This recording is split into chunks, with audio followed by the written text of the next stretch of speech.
해봅시다. 구름 속으로 끌어올려. 우리가 지난 시간에는 구약의 요한계시록으로 알려진 스가랴 14장에 걸친 그 강의에 이어서 종말에 관해서 예수님이 직접 주신 말씀, 그거를 감람산 강화라고 합니다. 고난주간의 기간에 감람산에서 예루살렘의 멸망을 예언하시면서 할렐루야, 더불어서 이 종말의 때에 있을 여러 가지 사건들과 또 이 마지막 때를 사는 성도들이 어떠한 모습으로 살아가야 할지를 교훈해 주셨습니다. 해봅시다. 깨어서 예비하라. 깨어 있습니까? 워치. 깨어 있으라는 거예요. 그 예비하라. 프리페어. 뭘 예비해야 돼? 혹시 내가 등불만 들고 있는 것은 아닌가? 겉으로 보기에 신앙생활 잘하는 것 같은데 그 안에 성령의 기름이 없으면 그건 종교생활이에요. 여러분 믿음을 좀 돌아볼 수 있게 되길 바랍니다. 아마 이 가론 유다가 예수님을 부인한 그 순간까지 자기는 잘 믿는다라고 착각했을 거예요. 그럴 수 있다는 겁니다. 알겠습니까? 여러분 한 번 구원은 영원한 거예요. 뭐 저거 할 수는 없어요. 그러나 구원받지 못하고 구원받은 걸로 착각하는 사람도 있어요.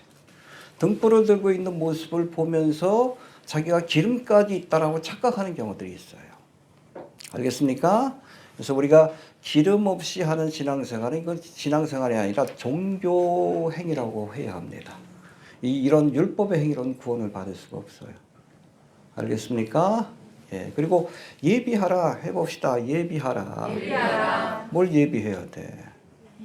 기름을 예비해야 되고 또 주님 모실 때 내놓을 열매가 있어야 되고 달란트에 충성해야 하고 할렐루야. 문화하고 달란트는 다르다 그랬어요. 이 달란트는 주인이 가기 전에 자기가 관리하던 거예요. 예수님이 가시기 전에 공생의 기간 동안에 가장 힘써서 행하신 일이 복음을 전하는 거지. 복음을 전하는. 가는 곳마다. 그거를 가시면서 누구에게? 종들에게 둘러스 우리에게 맡겨주신 겁니다. 그래서 재능을 따라 어떤 사람에겐 5달란트, 어떤 사람에겐 여러분 이 달란트가 재능이 아니에요. 재능을 따라 맡겨주신 겁니다. 그러니까 5달란트 맡은 사람은 재능이 많으니까 5달란트를 맡긴 거고 그 사람은 그거에 충성해야 돼. 더 할 일이 많지. 많이 맡긴 자에게 1달란트 맡은 사람은 그것만 충성하면 돼. 근데 그것조차도 묻어두고 하지 않으려고 했을 때, 그렇잖아. 이거 복음 전파의 사명인데.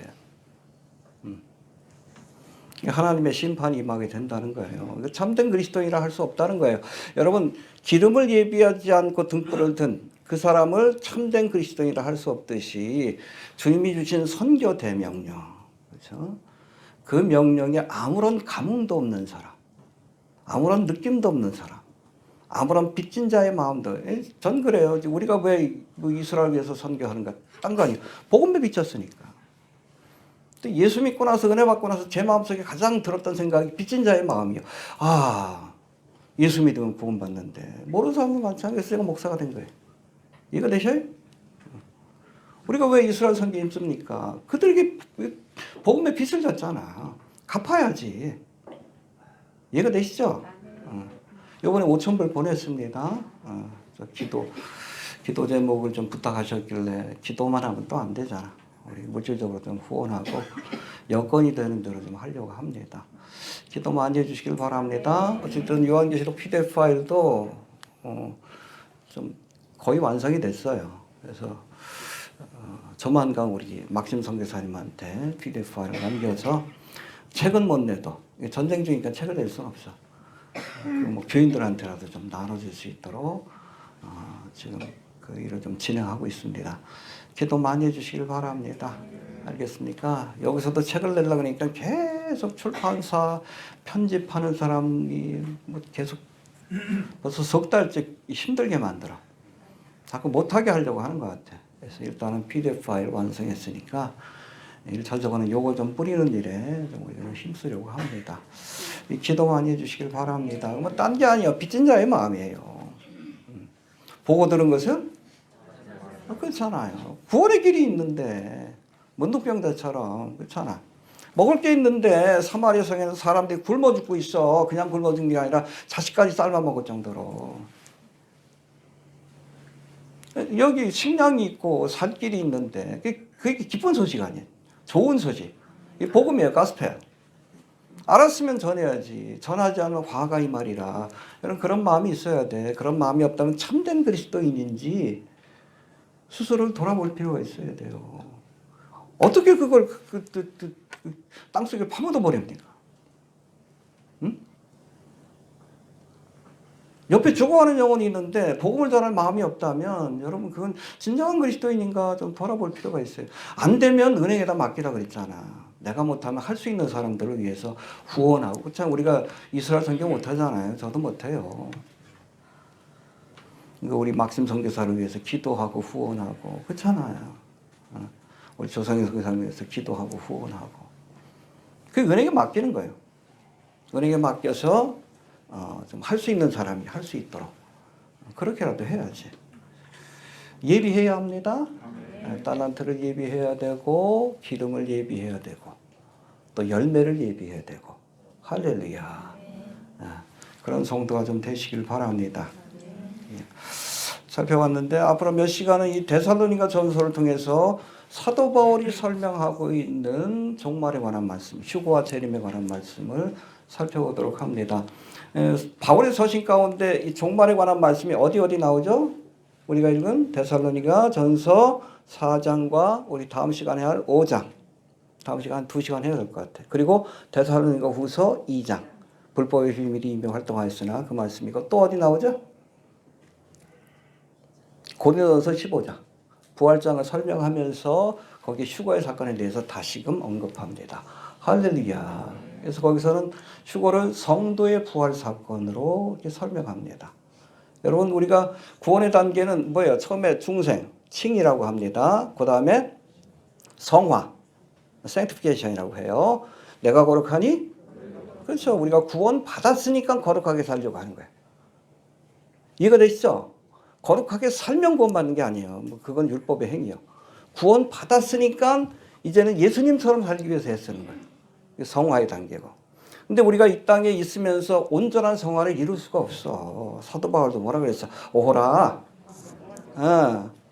바울도 자기가 자기를 보니까 형편없는데 그걸 구원받는 게 아니에요. 구원 받았으니까 거룩해지려고 애쓰는 거지. 영원히 여러분 죄의 유혹으로부터 벗어난 몸, 그게 글로리피케이션이라고 하는데 그 부활의 몸을 입을 때 비로소 우리가 죄의 유혹으로부터 온전히 벗어날 수 있는 것이고 이거를 구원의 완성이라고 얘기를 하는 겁니다. 언제 이루어져요? 휴거될 때. 알겠습니까? 그때까지 우리가 계속 뭐라고 할 거예요? 오라 나는 꿈꾼 사람이다. 그럴 수밖에 없어. 구원 못 받아서 그러는 게 아니에요. 구원 받았기 때문에 내 안에 거룩에 대한 욕망도 있고 죄에 대한 본성. 서로 싸우는 거 아니에요. 로마서하고 갈라디아서 그런 거 아니에요. 언제까지? 죽을 때까지. 주님 오실 때까지. 그럴 수밖에 없어요. 구원 못 받아서 그런 게 아니야. 구원 받았으니까 그런 거예요. 내 안에 성령과 육체의 소욕이 같이 싸우는 거예요. 죽을 때까지는 그런 겁니다. 그때마다 회개하고 다시 일어서면 돼요. 이해가 되십니까? 네.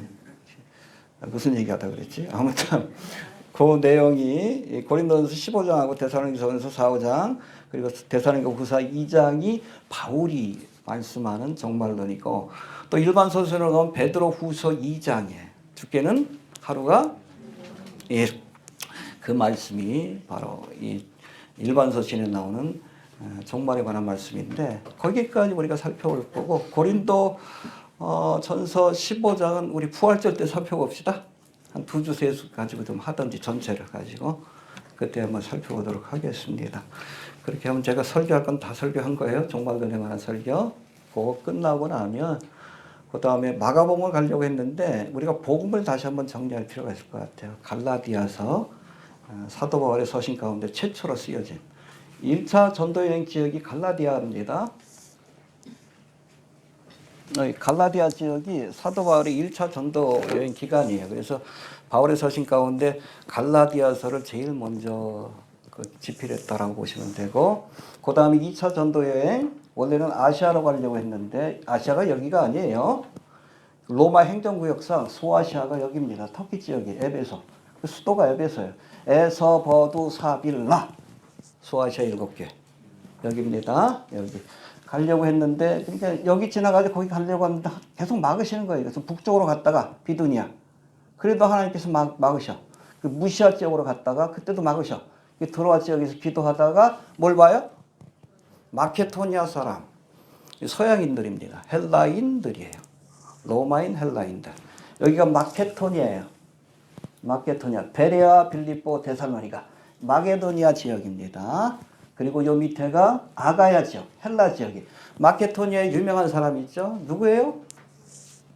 알렉산더 대왕입니다. 그 고향이라고 보시면 돼요. 여기 아테네가 있죠. 아덴이라고 돼 있죠. 아덴에서 설교하다가 실패했어. 고린도로 가서 있다가 에베소를 들러서 다시 지금 가이사랴로 와서 2차 전도 여행을 끝마치는 그 여정이 이렇게 되는데, 아무튼 저기 드로아 지역에서 기도하다가 마케도니아 사람의 환상을 보고 간 데가 빌립보입니다. 빌립보에서 복음을 전하다가 감옥에 갇히죠. 그러고 나서 감옥에서 나와서 두 번째로 간 지역이 데살로니가. 그 다음에 베레아다. 그렇게 이해하시면 됩니다. 알겠습니까? 그래서 성지순례를 가야 돼요. 이걸 좀 우리가 전반적으로 이해하기 위해서는 말씀, 우리 뭐 지역하고 연결시키지 않으면 말씀의 의미를 종합적으로 보기가 힘듭니다. 알겠습니까? 자, 먼저 데살로니가서에 대해서 개략적으로 살펴보면 데살로니가 교회는 사도 바울이 몇 차? 2차 전도 여행 때 개척한 교회입니다. 알겠습니까? 빌립보 교회 다음으로. 그러니까 이 마케도니아 지역의 수도 역할을 했다. 여기도 항구 도시예요. 빌립보도 그렇지만 수도 역할을 하는 도시였다. 소아시아의 수도는 어디예요? 에베소. 그 다음에 아가야 지역의 수도는 헬라 지역이죠. 아테네. 그렇게 이해하시면 됩니다. 갈라디아 여기 지역의 수도는 루스드라. 디모데가 여기 출신이에요.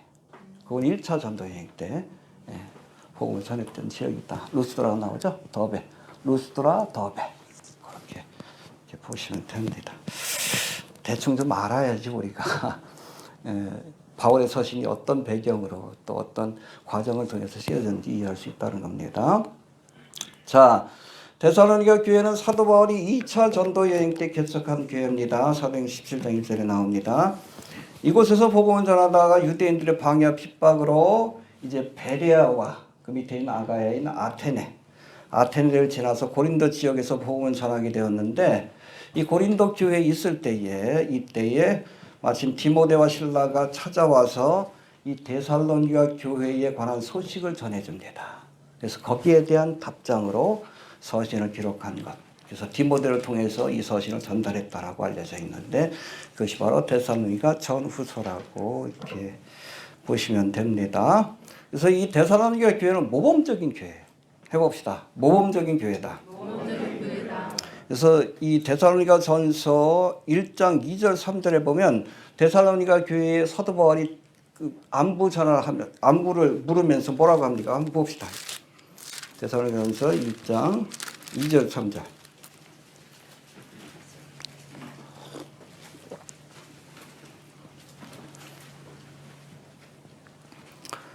(1절부터) 봅시다. 시작. 바울과 실와노와 1절부터 봅시다. 1절부터 시작. 바울과 실와노와 디모데는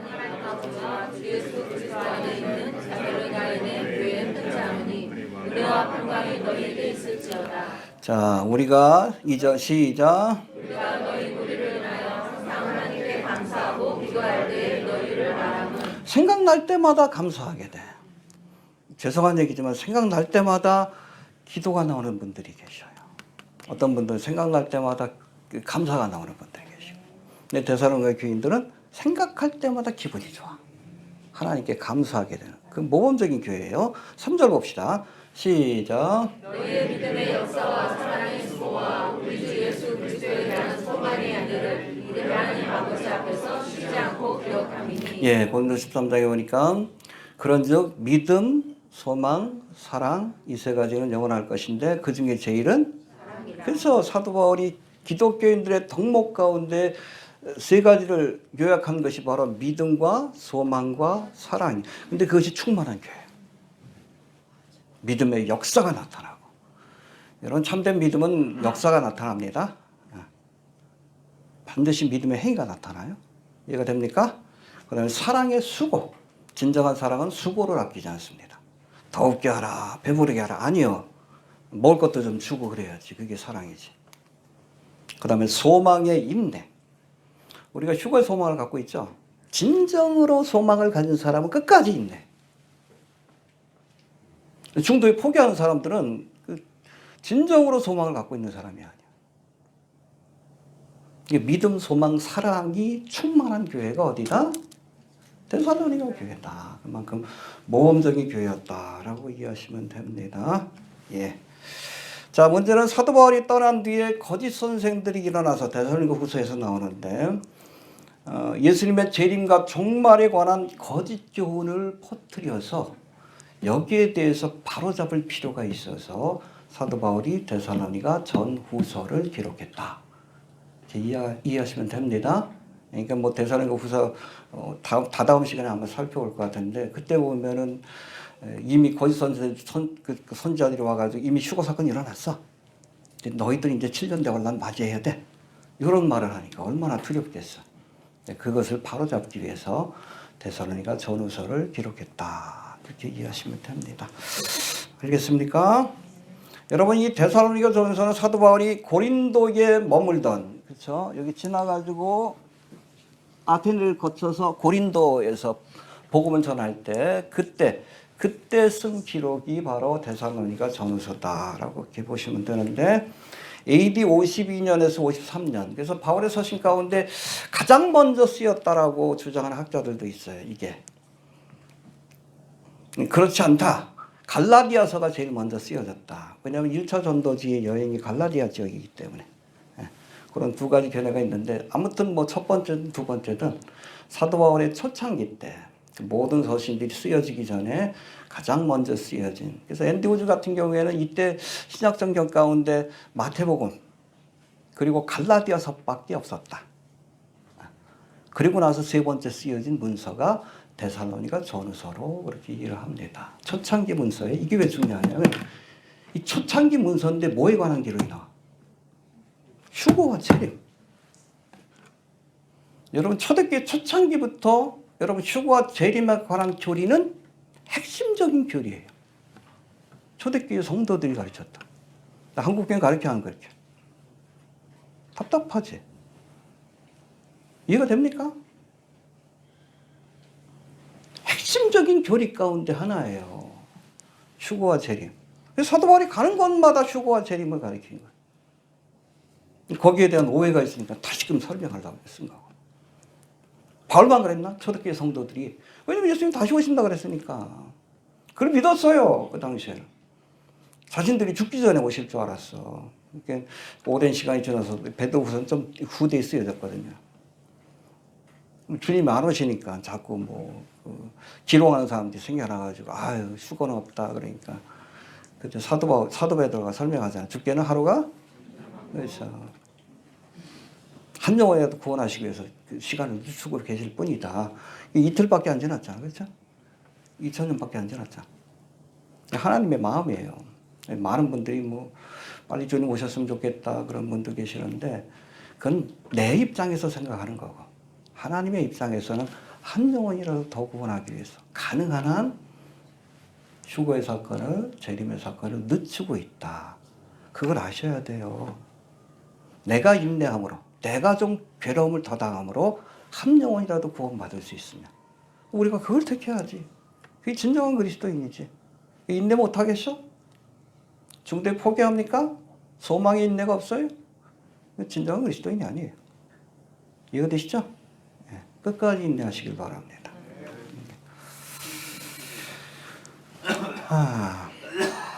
자, 이제 본문을 통해서 재림의 첫 번째 사건. 오늘 본문은 특별히 이 재림의 첫 번째 사건. 우리가 예수님의 초림 사건은 어디로부터 시작이 돼요? 성육신의 사건, 그렇죠? 탄생으로부터 그 다음에 공생애, 십자가의 죽음, 부활, 승천까지. 이게 그리고 오순절 마가의 다락방에 성령이 강림하셔서 교회가 탄생하는 거기까지가 초림의 사건입니다. 재림의 사건은 뭐로부터 시작이 됩니까? 교회의 휴거 사건, 그 다음에 7년 대환란. 이 기간 동안에 이스라엘 민족적으로 회개하죠. 그렇죠? 그 다음에 지상 재림. 그래서 세상을 심판하시고 천년왕국 시작하는 거. 이게 재림의 사건이에요. 이걸 뭐 성경에서는 주의 날로 뭉뚱그리는데 이 주의 날이지만 뭐 스가랴서에서는 그 날로 묘사되는데 주의 날이지만 재림에 관한 말씀이지만 이게 구체적으로 공중 재림인지 7년 대환란인지 지상 재림을 이야기하는지는 컨텍스트를 통해서 주변의 문맥을 통해서 우리가 확인해야 된다. 그렇게 이해하시면 됩니다. 알겠습니까? 재림이라고 무조건 재림이 아니에요. 그 안에서도 구분을 해야 돼요. 이 재림의 사건 가운데 초림의 사건 가운데 탄생을 이야기하냐 십자가 죽음을 이야기하냐 구분되듯이 우리가 재림의 사건도 이게 휴거의 사건을 이야기하냐 공중 재림을 이야기하냐 지상 재림을 얘기하냐 아니면 천년왕국에 관한 묘사냐 이거를 우리가 구분할 수 있어야 합니다. 알겠습니까? 그거 하지 못하면 우리가 성경을 읽을 때 계속 헷갈릴 수밖에 없어요. 이해가 되시죠? 예. 자, 재림의 첫 번째 사건이 뭐라고요? 휴거의 사건. 이걸로부터 시작이 되는 겁니다. 해봅시다. 휴거로부터 재림의 사건이 시작이 되는 거다. 사실은 이 초림의 사건이 뭘로 끝나? 오순절 마가의 다락방에 성령이 강림하여 교회가 탄생함으로. 여러분 재림의 사건은 뭘로 시작됩니까? 그렇게 탄생했던 교회가 떠나감으로. 이해가 되시죠? 그게 바로 우리가 절기로 따지면 오순절로부터 나팔절까지. 이 기간이 바로 은혜의 시대다. 교회의 시대다. 라고 시작을 생각하시면 되고 이 교회가 나팔소리와 함께 떠나가게 되면 비로소 재림의 사건이 펼쳐지게 된다. 라고 이해하시면 됩니다. 잘 정리가 좀 됩니까? 자, 본문 봅시다. 13절 봅시다. 좀 늦어지지 않을까 모르겠네. 13절 시작. 물들들아 자는 자들의 관하여는 너희가 알지 못함을 내가 원치 않으니 이는 소명 없는 관리와 같이 슬퍼하지 않으리라. 예, 이 말씀을 통해서 해봅시다. 자는 자들에 관하여는 너희가 알지 못함을 원치 않는다. 예, 이 말씀을 통해서 오늘 사도 바울이 데살로니가 성도들에게 휴거에 관해서 설명하고 있는 이유가 바로 예수를 믿은 사람들이에요. 근데 자는 자들은 죽은 사람들입니다. 믿고 먼저 돌아가신 분들이 계시잖아. 저분들 어떻게 돼? 그런 고민을 하는 성도들에게 답을 주기 위해서 이 데살로니가 전서가 쓰여졌다. 맥락을 이해하셔야 합니다. 해봅시다. 자는 자들에 관하여 알지 못함을 우리가 원치 아니하노라. 그래서 그때 바울 옆에 뭐 디모데도 있고 그랬으니까 선교 같이 했다. 실라도 있었고 그렇게 보시면 되는데 이 말씀에서 성도의 죽음을 뭐로 묘사합니까? 자는 것으로 묘사해. 근데 흥미로운 것은 오디세이라고 하죠. 이걸 지은 사람이 누구예요? 헬라의 극작가 호메르스, 호모라고 하죠. 호메르스인데 그 작품을 보면 이 죽는 것을 잠자는 것으로 묘사하는 그런 부분들이 나와요. 그러니까 헬라인들도 죽음을 잠자는 것으로 묘사하고 성경에서도 죽음을 잠자는 것으로 묘사하는데 둘의 차이가 있어요. 헬라인들은 죽음을 잠으로 묘사하는데 헬라인들은 그 잠이 영원히 깨어나지 못하는 잠으로 묘사합니다. 근데 성경에서는 잠자는 것을 깨어남을 전제로 해서 주신 말씀이에요. 알겠습니까? 대표적으로 예수님께서 죽은 지 나흘이나 된 나사로를 보시면서 뭐라고 했어요? 나사로가 잔다. 그래서 옆에 있던 제자들이 예수님이 죽었다는 얘기인데 자면 이제 낫겠지요. 아프다가 잠들었으니까 이제 좀 쉬면 좀 낫겠죠. 그랬더니 아니다. 죽었다. 내가 깨우러 가노라. 그 말씀이 제일 중요해요. 해봅시다. 내가 깨우러 가노라. 그렇죠. 예수 믿고 죽은 성도들, 그들을 깨우러 오시는 사건이 휴거의 사건이에요. 할렐루야. 믿습니까? 네. 아무튼 깨우러 오실 겁니다. 네. 그리스도 안에서 잠자는 자들. 우리는 뭐 살아있는 상태에서 휴거되지만 그리스도 예수를 믿고 먼저 돌아가신 분들, 그런 분들을 주님께서 깨우러 오시는 사건이 바로 휴거의 사건이다. 그래서 여러분, 주 안에서 죽는 것이 복이 있어요? 네, 휴거의 소망이기 때문에. 자금 이후로 주 안에서 죽는 자들은 복이 있도다 하시며 성령이 가라사대 그러하다 저희 수고를 그치고 쉬리니 이는 저희의 행한 일이 따름이라. 할렐루야. 네. 주 안에서 죽는 자, 안식하는 자가 복이 있습니다.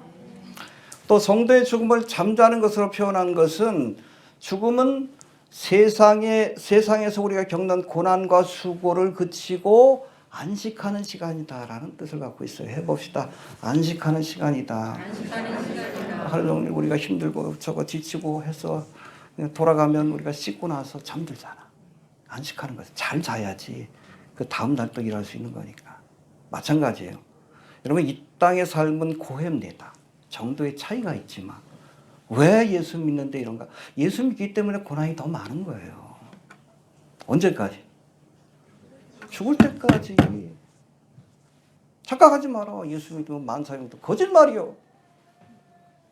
힘들어. 지나온 그 여정을 보고 힘들어. 원래 그런 거예요. 언제 안식할 수 있어? 죽어야지. 비로소 안식하는 거예요. 죽어야지. 이 땅에서 쉴 생각하지 마셔요. 어차피 그런 거예요. 정도의 차이는 있지만 사람마다 그 고난의 내용이 다르긴 해도 어차피 인생은 고해입니다. 우리가 죽든지 아니면 휴거되어서 주님의 품 안에 안겨야 비로소 안식을 얻을 수 있다는 거. 먼저 가신 분도 행복한 거예요. 그렇죠? 네. 행복한 거예요. 이 땅의 수고를 그치고 안식하는 것. 이게 성도의 죽음이라는 것. 꼭 기억할 수 있게 되기를 바랍니다. 해봅시다. 자는 것이다. 안식에 들어가는 것이다. 그렇게 생각하시면 됩니다. 그다음 14절 넘어갑시다. 시작.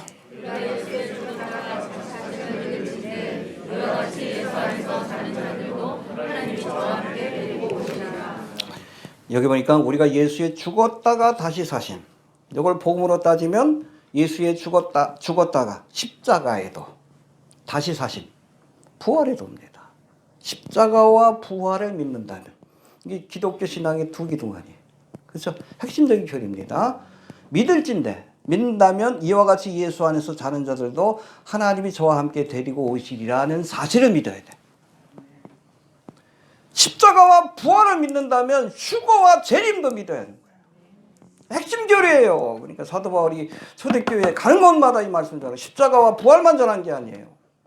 성도의 부활 사건인 휴거와 재림에 대해서도 전한 겁니다. 그렇잖아요. 십자가와 그 부활을 믿는다면 휴거의 사건도 믿어야 한다는 얘기입니다. 가르쳐야지. 안 가르치잖아. 답답해. 응? 여러분, 십자가와 부활만 전하면 안 돼요. 휴거와 재림, 종말에 관한 말씀까지 가르쳐야 이게 풀 가스펠이에요. 순복음교회를 풀 가스펠이라고 하죠. 풀 가스펠 처치. 퓨어 가스펠이 아니에요. 모든 복음의 내용을 다 전한다. 그러면서 성결교에서 그 큼척한 게 있어. 성결교에 4중 복음이 있거든요. 중생, 성결, 신유, 재림. 요걸 훔쳐가지고 거기다 축복까지 하나 더 했어.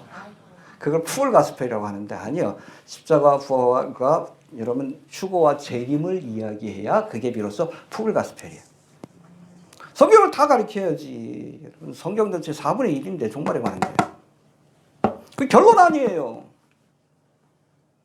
성경의 서론은 어디요? 창세기 결론 어디요? 여러분 책 읽으면서 뭐 쭉 가다가 결론만 안 읽고 그냥 끝내요? 이게 바보지. 결론이 제일 중요한데. 요한계시록까지 가야지.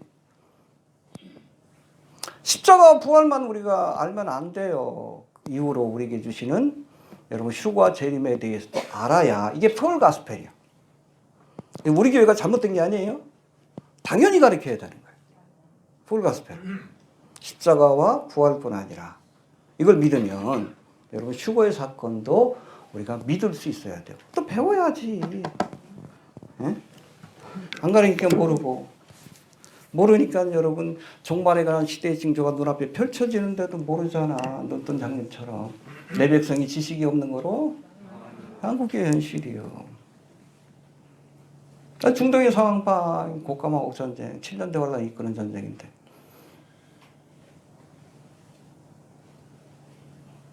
일어나도 뭔지 몰라. 처처의 전쟁과 지진과 기근과 원역의 소식이 들려오는데도 몰라.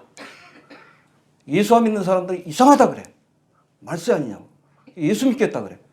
근데 교회는 잠자고 있어. 목사들이 안 가르치니까 그래. 풀 가스펠을 안 가르치는 거야.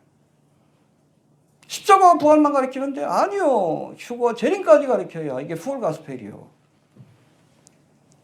이게 순복음이요. 이게 온전한 복음이에요. 알겠습니까? 결론을 알아야지. 답답해요.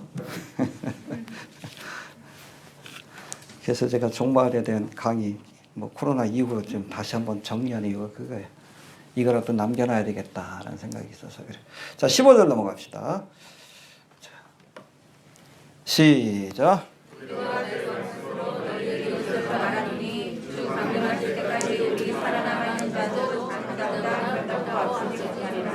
예, 15절에서는 휴거의 사건이 일어난 순서를 설명하는데 주 강림하실 때까지 남아있는 사람들도 우리들이죠.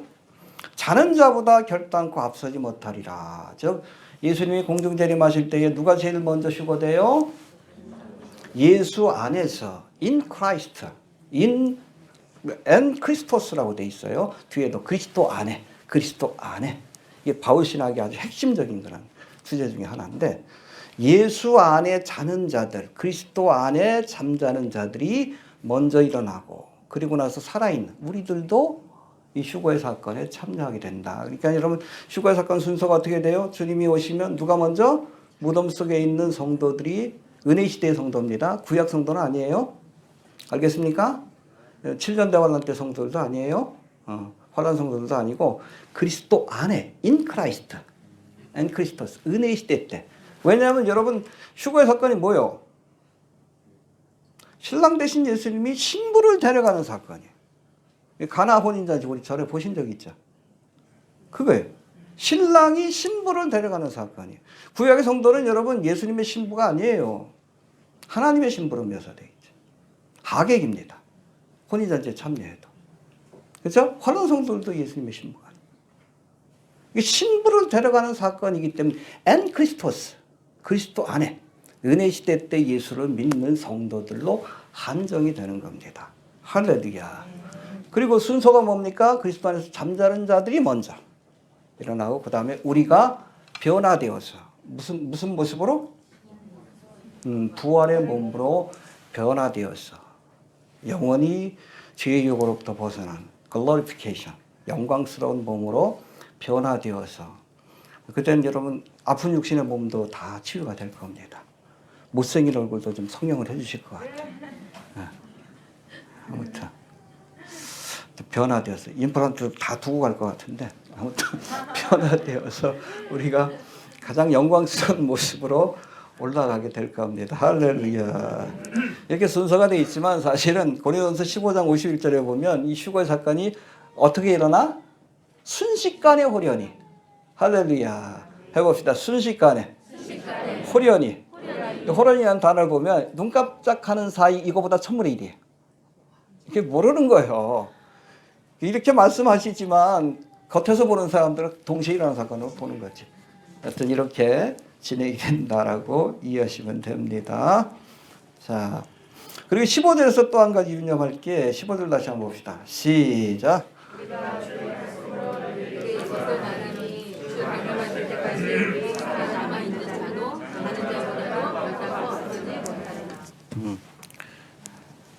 온풍이 좀 껐으면 좋겠는데 어디 갔나 모르겠네. 해봅시다. 주의 말씀으로 이 말씀이 굉장히 중요해. 우리가 주의 말씀으로 너에게 이것을 말하노니 이렇게 시작하는 것이 눈에 띄는데 여기서 말하는 주의 말씀이 무엇일까? 구체적으로 무엇인가에 대해서 몇 가지 견해가 있어요. 첫 번째는 사도 바울이 휴거와 재림에 관해서 예수님께 직접 계시를 받았다. 이런 주장이 있고, 두 번째는 뭔가 하면 이미 초대교회 안에 휴거에 대해서 예수님이 주신 말씀이 있었다. 그 말씀을 근거로 해서 설명하고 있다라는 주장이 있습니다. 우리 근본주의 신학자인 앤디 우즈가 두 번째 견해를 취하고 있는데, 특별히 앤디 우즈는 예수님이 십자가를 지시기 직전에 감람산 강화 뒤에 또 무슨 강화를 지셨죠? 6월절 만찬에서 다락방 강화라고 합니다. 요한복음 13장부터 17장까지가 다락방 강화인데 마지막 유언과 같은 말씀인데, 그때 주신 말씀 가운데 14장 1절부터 3절까지의 말씀이 바로 휴거의 사건을 설명하신 주의 말씀이라고 이렇게 설명을 합니다. 자, 읽어보고 갑시다. 172페이지.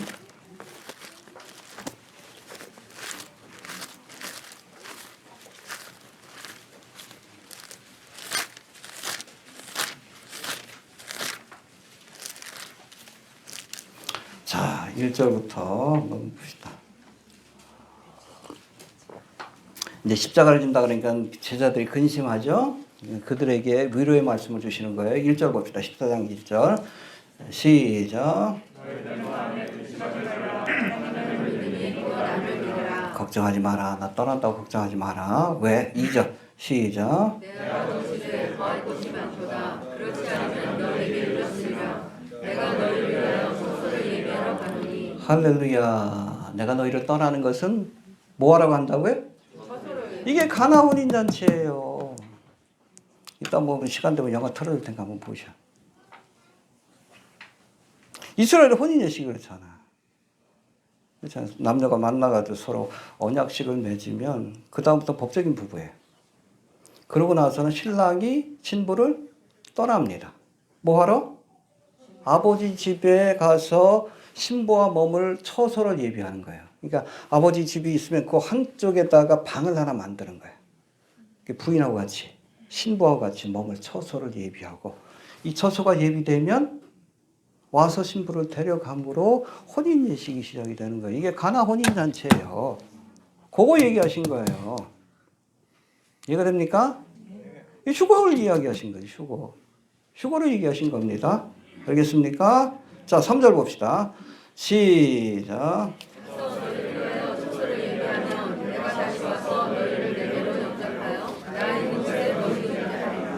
할렐루야. 그래서 너희를 영접하여 나 있는 곳에 예비한 처소로 데려가는 사건이 휴거의 사건이. 요거 이 주의 말씀을 근거로 오늘 본문을 설명하고 있다. 이해가 되시죠? 이미 여러분 예수님도 휴거에 대해서 얘기했어요. 사도 바울도 휴거에 대해서 이야기했어요. 뒤에 나오지만 여러분 천국의 열쇠를 받았다고 하는 베드로도 휴거에 대해서 얘기했어요. 가끔 뭐 대체신학 저거 한 사람들이 뭐 이 휴거란 교리가 뭐 19세기 때 만들어졌다. 뭐 존 답이라는 사람이 그냥 만들어낸 이상한 교리다. 아니요. 예수님이 말씀하신 거예요. 사도 바울이 전한 겁니다. 초대교회 메시지요. 이미 십자가와 부활과 함께 휴거와 재림에 관한 말씀. 이게 여러분 핵심적인 교리예요. 그 예수님의 말씀, 주의 말씀을 근거로 이 데살로니가 전후서를 풀어나간 거예요. 이미 초대교회 때부터. 19세기 때 만들어진 거 아니요. 엉뚱한 소리 하지 말라 그래.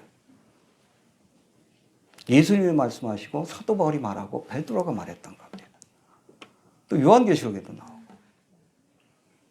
그렇죠? 그렇죠? 네. 무식한 얘기하면 안 돼요. 알겠습니까? 환란전 휴거에 대해서 이게 존답이라는 사람이 개인적으로 만드는 웃기는 소리 하지만 그것도 또 프리메이슨이 엉뚱한 음모론까지 끌어들이는데 무식해서 그래요. 무식해서. 성경을 몰라서 그래요. 이미 예수님 말씀하시고 사도 바울이 그 말씀을 가지고 데살로니가 전서를 풀어낸 겁니다. 뒤에 고린도서 15장도 그때 풀어낸 거고. 보충해서 설명한 거고. 베드로도 거기에 대해서 언급한 거고. 예수님이 직접 말씀하신 겁니다. 휴거 사건에 대해서. 뭘 비유로 들어서? 갈릴리 가나의 혼인잔치. 이스라엘도 뭐 혼인잔치가 여러 지역마다 풍습이 조금 달라요. 예수님의 휴거 사건을 예표하는 것은 갈릴리 가나의 혼인잔치. 나사렛에서 가까운 곳이에요. 요 풍습을 빗대어서 예수님께서 휴거의 사건을 설명해 주신 것이고 그걸 풀어준 것이 바로 데살로니가전서 4장이다. 그렇게 이해하시면 됩니다. 아무튼 이 휴거와 재림은 십자가와 부활의 교리와 함께 초대교회의 핵심적인 교리였다. 다시 우리가 전해야 합니다. 좀 답답한 게 재림을 강조하는 우리 교단에서도 재림을 설교를 안 해요. 순복음교회도 마찬가지고. 정희 목사님 살아계실 때는 했어요. 이게 단미성교회 사건 때문에 그래. 그건 안 돼요. 좀 전해야지. 자, 이제 휴거에 대해서 다시 한번 살펴볼 텐데 16절 17절 넘어갑시다. 16절 17절 시작. 그래서 불과 천사장의 소리와 하나님의 나팔로 친인들을 쫓아 운임하시리니 그리스도 안에서 죽은 자들이 먼저 일어나고 그 후에 다시 살아남은 자도 저희와 함께 구름 속으로 끌어올려 공중에서 주를 영접하게 하시리니 그리하여 우리가 항상 주와 함께 있으리라. 예, 이제 휴거에 대해서 살펴볼 터인데 먼저 휴거라는 단어 성경 어디에 나옵니까? 안 나와요. 휴거라는 단어 자체는 직접적인 단어는 없습니다. 알겠습니까?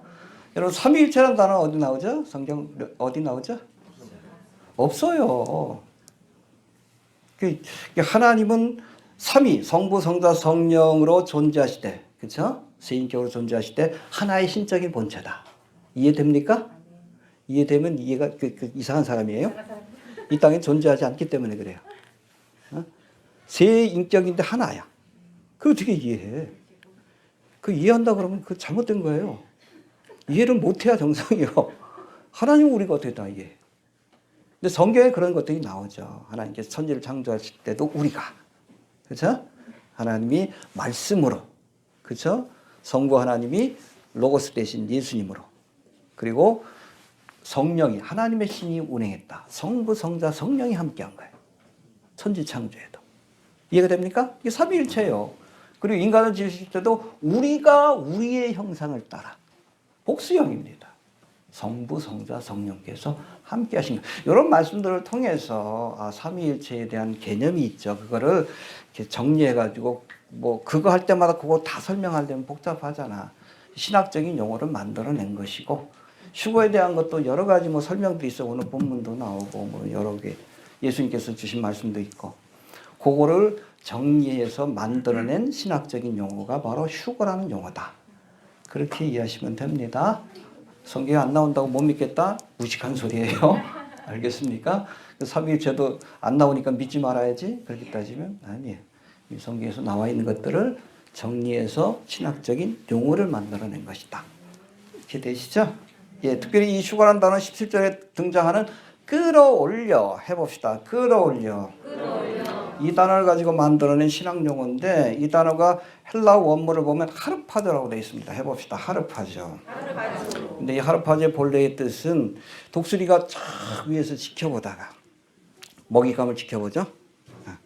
독수리의 눈으로 지켜보다가 쏜살같이 내려와가지고 탁 채가는 게 하르파조예요. 주님께서 우리를 다 지켜보고 계십니다. 저 위에서 독수리의 눈으로 지켜보셔요. 요한복음이 독수리 복음이죠. 보고 계시다가 이 땅의 재앙이 시작되기 전에 쏜살같이 내려오셔서 탁 채가시는 사건. 어디로? 하늘의 예비한 처소로 채가시는 사건이 하르파죠. 휴거예요. 할렐루야. 네. 주님께서 지켜보십니다. 이게 원래 뭔 뜻이야? 자, 이 휴거를 영어로는 뭐라고 합니까? 역시 발음도 좋으시네. 이빨하고 나니까 발음이 세가지고 이 단어는 이 하르파조는 헬라어로 불같아요. 라틴어로 바꾸죠. 바꾸는 그 과정에서 그때 이 하르파조를 라틴어 단어인 랍투스로 바꿉니다. 랍투스. 내용 같아요. 내용 같지만 랍투스로 바꿨는데 요거를 영어로 번역한 것이 랩처다라고 이렇게 이해를 하시면 됩니다. 알겠습니까? 불가타역에는 랍투스라는 단어가 나와요. 랩처. 원래의 뜻이 랩처라고 이렇게 이해하시면 됩니다. 그렇다면 이 하르파즈 혹은 랍투스, 랩처라고 불리던 이 신앙 용어를 한국어 휴거로 바꾸는 사람은 누굴까? 아, 이게 교인들 잘 아네. 이혜성 목사였어요. 다미성교회 있기 전에. 이장님이가 우리 조영기 목사님도 영어를 잘하시지만 영어를 굉장히 잘했어요. 그러니까 그 당시에는 저도 뭐 신학교 갔는데 그때 초등학생이 있었는데 이 양반이 가가지고 박사학위를 받으셨던 것이 영어를 잘해서 그래요. 모든 학문들이 다 신학이 다 그쪽에서 통해서 왔으니까. 그러니까 한국의 특별히 이 종말론에 관한 근본주의자의 연관이고 연구에 대한 것들을 번역하는 일을 바로 이 이장님이 했어요. 극동방송에서도 뭐 출연해가지고 있었으니까 꽤나 영향력이 있었고 당시로서는 종말론의 가장 큰 권위자였습니다. 근데 이 사람이 말씀에서 벗어난 거예요. 그러니까 한국 교회가 전체가 넘어진 거예요. 이 종말론을 잘못 따르면 이단에 빠집니다. 두려워해야 돼. 저도 그래요. 이 종말론. 저도 뭐 10년 전에 뭐 같이 사역했던 사람들 다 이상한 데 빠졌어. 그래서 정치로 빠지고 비트코인 장사로 빠지고 도피처 장사꾼으로 빠지고 백신 지옥파로 빠지고. 왜 그래? 그만큼 위험해요. 종말론 자체가. 하나만 더 해도 그렇죠. 요한계시록 끝내면서 여기 있는 재앙을 너에게 더할 것이다. 빼면 천국에서 그 이름 빼버리겠다. 신중에 신중을 기해야 돼. 저도 늘 두려워요. 그래서 늘 말씀 가지고 확인하려고 해. 그래서 예전에 했던 얘기도 혹시 잘못된 거 있으면 계속 수정합니다. 내가 그때는 잘 이해를 못했으니까. 이해가 되시죠?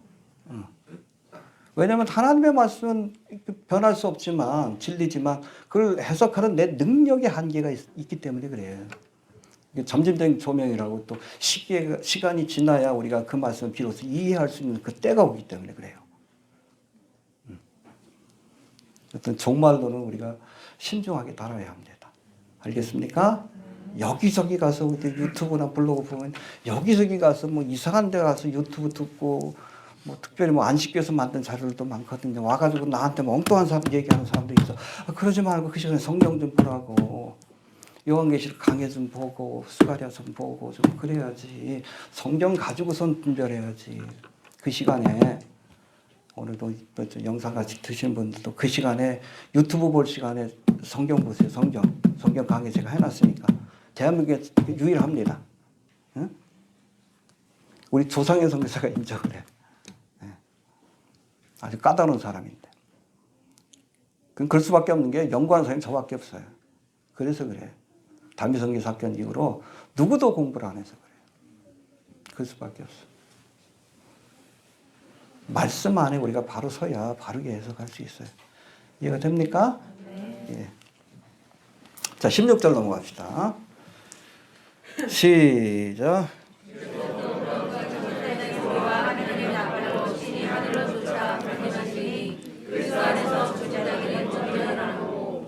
예, 이게 예수님께서 재림하시는 모습, 휴거 사건이 일어나는 모습인데 이거 두 가지예요. 신랑이 올 때 이렇게 옵니다. 나팔 소리를 쫙 불면서 신랑이 온다 이러고 와요. 신부를 데리고 올 때 떠들썩하게 이렇게 옵니다. 그거고 또 하나는 여러분 출애굽기 19장에 보면 모세가 십계명을 받기 위해서 시내산에 올라갈 때 하나님이 강림하셨는데 구름 가운데 강림하셔서 나팔 소리와 함께 강림하셔서 모세를 부르시는 장면이 나와. 할렐루야. 이게 여러분 휴거 사건을 예표하는 그런 장면이라고 얘기를 합니다. 한번 좀 읽고 지나갑시다. 출애굽기 19장 16절부터 20절 112페이지예요.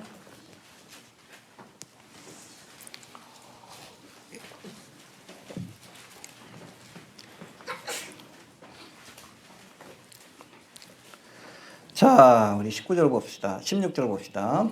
19장 16절 시작. 나팔 소리가 심히 크니 모든 백성이 다 떨더라. 예, 3일 동안 예비한 겁니다. 십계명을 받기 위해서. 우레와 번개와 빽빽한 구름. 이건 그냥 구름이 아니에요. 쉐키나입니다. 하나님의 임재를 상징하는. 예수님이 승천할 때도 구름이 가리웠다. 그 쉐키나예요. 일반 구름이 아닙니다. 올 때도 구름 가운데 오신다. 오늘 본문에 나와 있죠? 그 쉐키나입니다.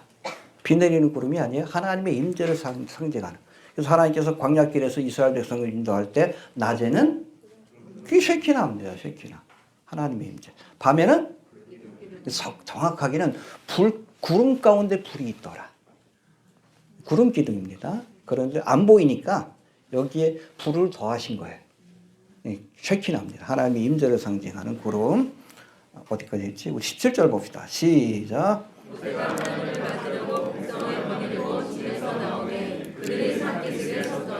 예, 그 다음에 18절.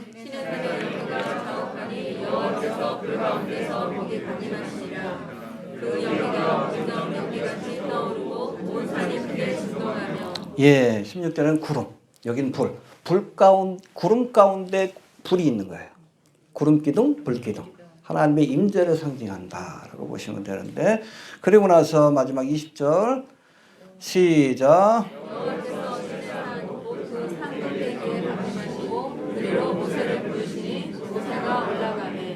할렐루야. 19절부터 한번 봅시다. 19절부터 시작. 나팔 소리가 점점 커질 때에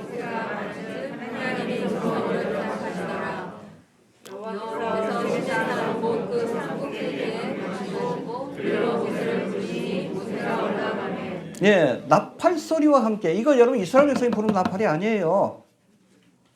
자꾸 착각하는데 아니에요. 이스라엘 백성은 막 무서워가지고 이렇게 덜덜 떨고 있는 거예요. 산기슭에서. 하나님이 나팔 소리와 함께 오신 거예요. 이게 하나님의 나팔이에요. 하나님이 무시는 나팔이에요. 똑같잖아요. 오늘 본문하고. 청미슬 목사님은 그래서 나팔절이 아니라 오순절에 주님께서 휴거하지 않을까. 그렇게 주장하는 사람도 있어요. 바로 이 말씀 때문에 그래요.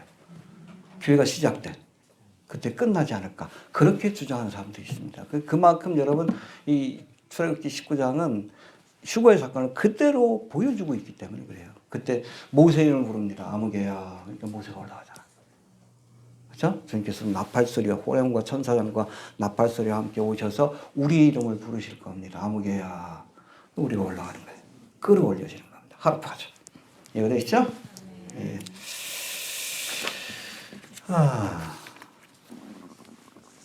자, 해봅시다. 나팔 소리와 함께 오실 것이다. 예. 그리고 고린도전서 15장 51절과 52절에서도 나팔 소리와 함께 오신다고 했는데 이 말씀 보니까 보라 내가 너희에게 비밀을 말하노니 우리가 다 잠잘 것이 아니요 마지막 나팔에. 여기서는 또 마지막 나팔이라고 합니다. 앞에서는 하나님의 나팔이라고 하고. 마지막 나팔에 순식간에 호련히 변화하리니 나팔 소리가 나매 죽은 자들이 썩지 아니할 것으로 다시 살고 우리도 변화하리라. 똑같은 내용입니다. 근데 여기서는 마지막 나팔 해봅시다. 하나님의 나팔. 혹은 마지막 나팔. 근데 여기서 마지막 나팔이라고 했다고 이것이 7년 대환란 때 부는 7번째 나팔 재앙 가운데 마지막 7번째 나팔의 재앙 때 휴거의 사건이 일어나는 것으로 엉뚱하게 해석하는 사람들이 있어요. 근데 여러분 7년 대환란 때 부는 나팔은 하나님의 재앙을 알리는 나팔이에요. 그리고 하나님의 나팔이 아니에요. 누가 부는 나팔이요? 천사들이 부는 나팔이에요. 천사들의 나팔. 하나님의 나팔이 아니라 천사들의 나팔입니다. 전혀 상관없어요. 재앙을 알리는 나팔이요. 근데 여러분 휴거의 사건 때 부르는 나팔은 뭘 의미하는 나팔이요? 모이라고 부르는 나팔이에요. 나팔이라고 다 같은 소리가 아니에요. 모여라 모여라 모여라. 주님 믿는 곳으로 와라. 모이라는 의미요. 요한계시록의 나팔은 뭐요? 재앙이 쏟아지는 것을 알리는. 비행기가 뜨면 뭐 사이렌 소리 울잖아. 그런 의미예요. 전혀 의미가 다르다는 거죠. 문맥 속에서 이해를 해야 돼요. 여러분 마지막 나팔이 7번째 나팔이다? 아니요. 엉뚱한 해석이요. 무식해서 그래요. 성경을 불러서. 전혀 다릅니다. 알겠습니까? 특별히 여러분 이 휴거 때 부는 이 나팔을 마지막 나팔이라고 묘사한 것은 뭐하고 연결되어 있어요? 이스라엘 절기 가운데 여러분 휴거의 사건을 예표하는 절기가 나팔절. 이 나팔절 때는 뭘 불어? 로시 하샤나 그래서 나팔을 부는 날이라는 뜻이에요.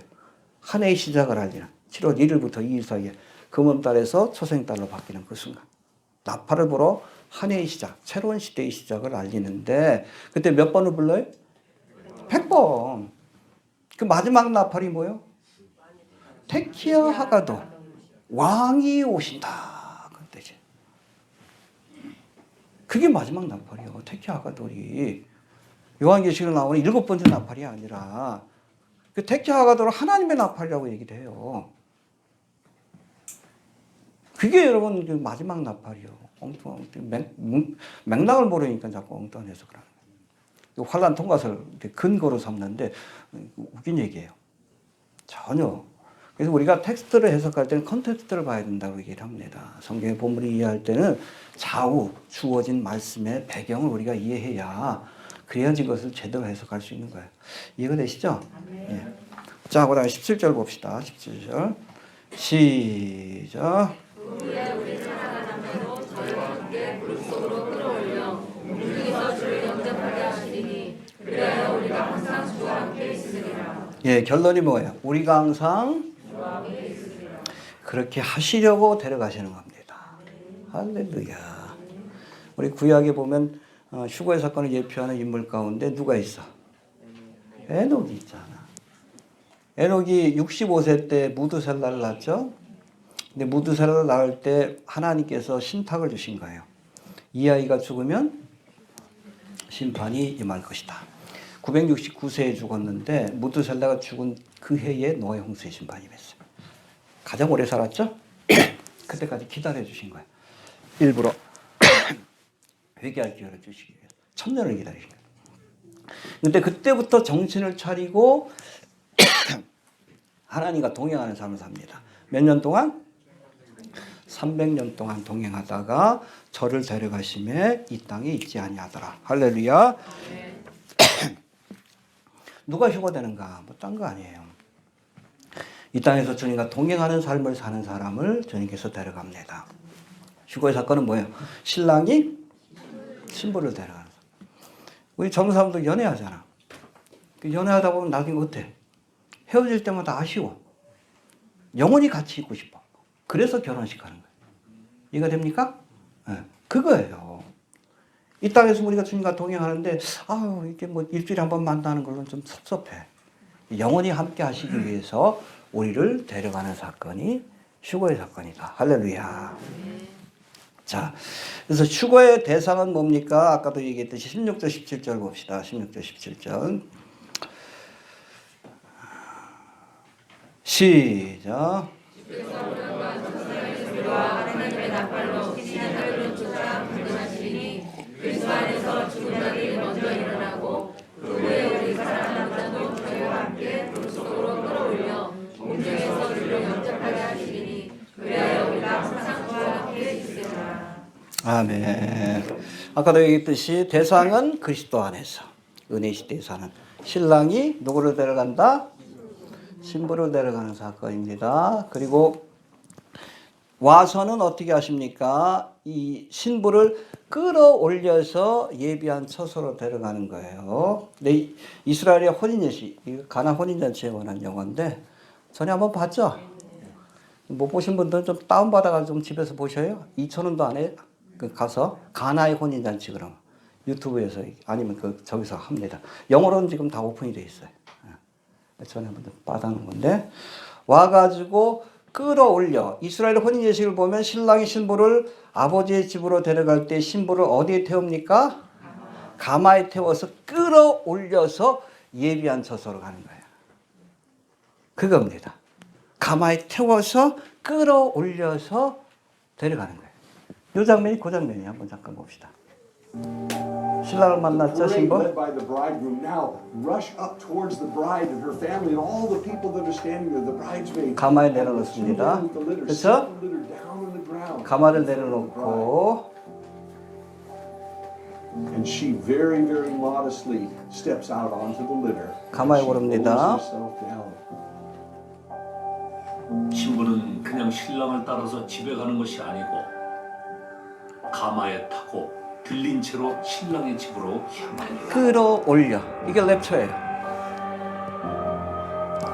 이해가 되시죠? 갈릴리 사람들은 네. 이렇게 예비한 처소로 데려가는 겁니다. 끌어올려. 가마에 태워서 우리를 예비한 처소로 들어가므로 혼인 예식이 며칠 동안? 7년이죠. 이 땅에는 환란이 있지만. 이해가 되시죠? 그렇게 보시면 됩니다. 끌어올린다는 것이 바로 그런 뜻이다. 자, 그리고 17절 다시 한번 봅시다. 시작.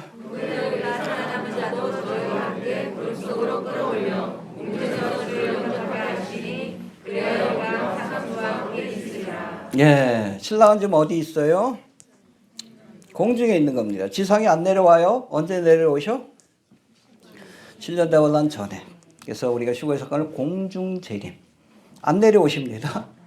안 내려오시고 가마를 보내가지고 끌어올리는 겁니다. 거기서 영접해가지고 예비한 처소로 가는 거예요. 이해가 되시죠? 예. 그래서 여러분, 교회가 기다리는 것은 바로 이 공중 재림의 사건이에요. 신랑이 신부를 데려가는 사건. 시험의 때를 면케하기 위해서 데려가시는 겁니다. 이 땅에 환란과 7년 대환란이 있기 전에 시험의 때를 면케하시라고 계시록 3장 10절에 나오죠. 시험의 때를 면케하리라. 면제해 주려고 혼인 예식에 데려가는 사건이 공중재림 휴거의 사건이고, 이스라엘이 경험하게 될 재림의 사건은 지상재림이에요. 왜 그래? 아직 예수 안 믿으니까 그런 거예요. 7년 대환란 기간 동안에 민족적으로 회개해서 선교적 사명을 감당할 때 예수님께서 그때 누구와 함께? 천사들과 세인트라고 돼 있어요. 성도들과 함께, 우리 그 시대 신부와 함께 내려오시되 어디에 내려오십니까? 감람산에. 정확하게 우리 살펴봤죠? 스가랴 14장 4절에 보니까 그날에 그의 발이, 예수님의 발이 예루살렘 앞 동편 감람산에 서실 것이요. 성지순례 가세요. 가서 보면 감동이 다릅니다. 감람산에 거기 뭐 예수 승천교회가 있어요. 근데 예수 승천교회는 위에 지붕이 없어. 예수님이 여기 올라갔다는 그 자리가 있는데 왜 지붕이 없어? 다시 오셔야 되기 때문에. 지금은 지붕이 있나 그럴 거예요. 예전에는 없었어. 이슬람 사람들이 못 오게 하려고 지붕을 만들어놨어 지금 거기다가. 웃긴 얘기지. 아무튼 그쪽으로 오십니다. 주님의 발이 그곳에 닿으시고, 닿을 때 여러분 감람산이 동서로 이렇게 갈라지고 뭐 그런 사건이 일어나는 것을 스가랴 14장에서 묘사하고 있어요. 할렐루야. 그래서 우리가 교회가 기다린 것은 공중재림. 신랑이 신부를 데려가는. 이스라엘이 기다리는 재림의 사건은 지상재림. 감람산으로. 그때 그리스도의 신부와 함께 오셔서 감람산에 오셔가지고 어디로 들어가셔요? 예루살렘으로 들어가셔서 그곳에서 1000년 동안 세상을 통치하게 될 겁니다. 그게 천년왕국이에요. 우리는 왕의 권세를 가지고 천년왕국에 갖다 통치할 거고, 이스라엘 가운데 남겨진 3분의 1은 제사장의 권세를 가지고 그 통치에 참여하게 될 겁니다. 할렐루야. 마지막으로 18절 봅시다. 시작. 여러분, 휴가 재림에 관한 소망이 가장 큰 위로의 근거가 되는 거예요. 그렇죠? 여러분, 성도들의 삶에도 환란이 있고 핍박이 있고 고난이 있어요. 근데 우리에게 무슨 소망이 있어? 휴거와 재림의 소망. 심지어 죽은 사람들도 다시 살아나서 휴거된다는 그 소망이 있으니까 위로가 되는 거예요. 알겠습니까? 어려워도 믿음 생활 열심히 하셔요.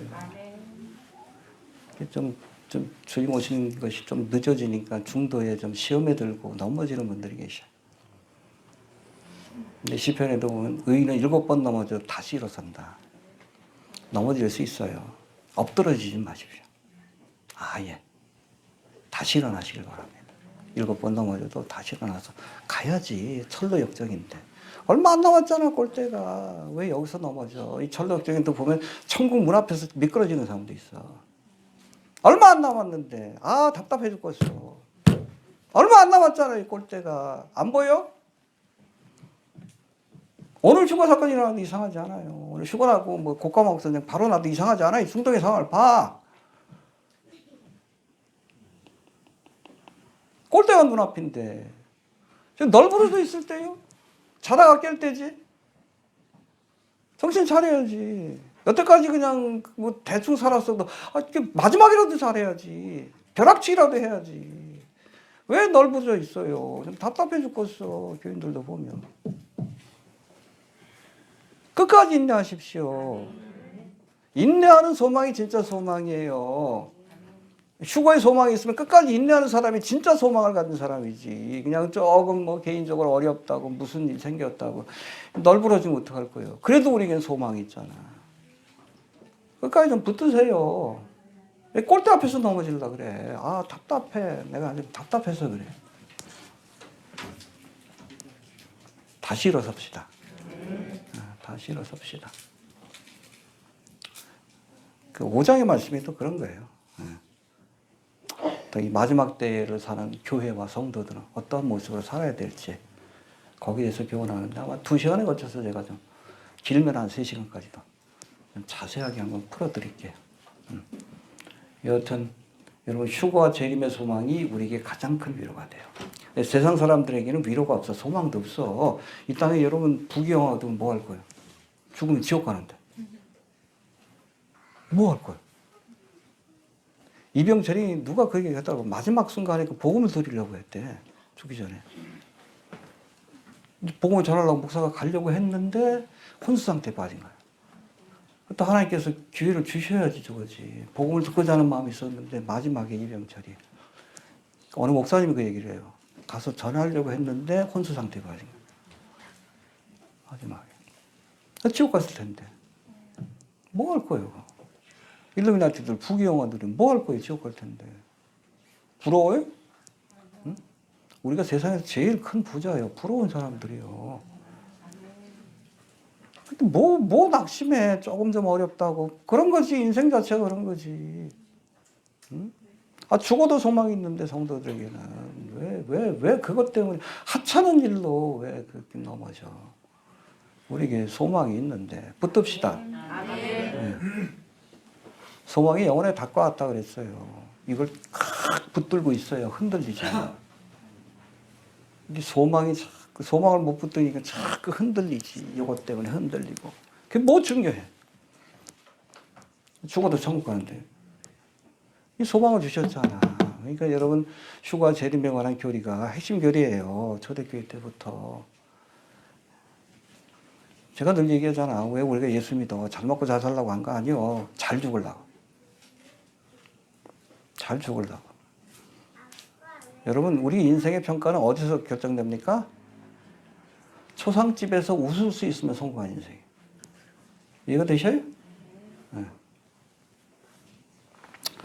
소망을 붙들 수 있게 되길 바랍니다. 정리합니다. 휴거의 사건은 신랑 되신 예수님이 그의 신부인 교회를 하늘에 예비한 처소로 데려가시는 사건이에요. 예수님이 말씀하시고 그걸 구체적으로 설명한 것이 바로 데살로니가서다. 이렇게 이해하시면 됩니다.